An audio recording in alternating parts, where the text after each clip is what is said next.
They hadn't seen me in 15 years, but the moment they walked into that mahogany-paneled room, their faces wore that same polished smile, hungry, fake, rehearsed. "Sweetheart," my mother cooed, voice dripping with sugar and rot. My father nodded stiffly, already eyeing the papers on the table. They weren't here for me. They were here for the numbers. The lawyer's voice had barely faded when their claim dropped like a knife. "As her parents," my mother cooed, voice dripping with sugar and rot. My father nodded stiffly, already eyeing the papers on the table. They weren't here for me. They were here for the numbers. The lawyer's voice had barely faded when their claim dropped like a knife. "As her parents, we'll oversee the inheritance on her behalf. She's still our responsibility." Responsibility. That word almost made me laugh. These were the same people who left me on a doorstep when I was 8, choosing their fresh start overseas instead of a child. Grandpa raised me alone. He poured into me discipline, silence, strategy. He never said much about their betrayal. He didn't need to. Their absence was its own confession. And now, after 15 years of nothing, not a call, not a card, they showed up to collect. I didn't argue. Not yet. Revenge isn't loud. It's patient. Instead, I sat quietly, letting them spin their performance. My mother dabbed fake tears. My father spoke of family unity. They thought the girl they abandoned had stayed frozen in time, small, weak, dependent. They didn't know Grandpa left me more than money. He left me instructions, connections, a lawyer as ruthless as the man himself. I remembered the night Grandpa told me. We were sitting in the library, the fire crackling low. "Blood doesn't make family," he said, staring into the flames. "Loyalty does. And loyalty isn't claimed, it's proven." I didn't know then how much weight those words carried. Now, in this room, I understood. The discovery of their betrayal wasn't new. It was my childhood. But the revelation today was sharper. They still believed they could control me. That illusion was about to shatter. I gave a single nod to the corner of the room. The door opened. My lawyer stepped in, tall, calm, carrying a leather folder like a weapon. My parents froze. The blood drained from their faces. They knew him.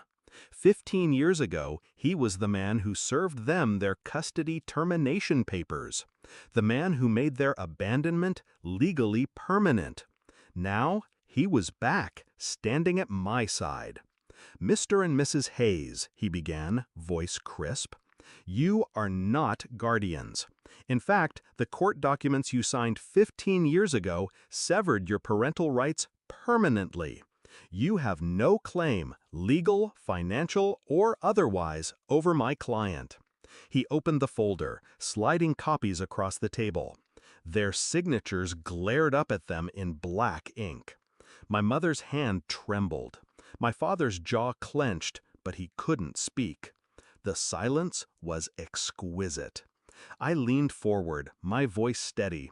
"You abandoned me. Grandpa didn't. That's why this inheritance is mine, not yours, never yours." Their eyes darted, desperate, searching for a foothold. There was none. But I hadn't finished. See, revenge isn't just about denying them. It's about making sure they feel the loss. Grandpa's will included a clause, a trust fund for loyal family caretakers. Over the years, I had named people. The housekeeper who stayed, the driver who never left, even the gardener who treated me like a daughter. All of them would receive lifetime stipends. My parents? Nothing. Not a cent. And I made sure that was read aloud, line by line. My father finally snapped. "This is ridiculous! We are her parents!" My lawyer cut him off like a guillotine. "No, you were her parents until you signed away the title. That was your choice. I sat back, watching the fury curdle into helplessness. They weren't in control anymore. They weren't even players in the game. The climax came in one final blow. I pulled out a small envelope Grandpa left me, sealed until this day. Inside, a single photograph. Me at 8 years old, standing on that doorstep, suitcase in hand. On the back, Grandpa's handwriting. This is the day they lost you. Never let them forget it. I slid it across the table. Here, I said, a souvenir for the trip home. They left in silence, faces pale, movements stiff. Not triumphant, not victorious, just exposed.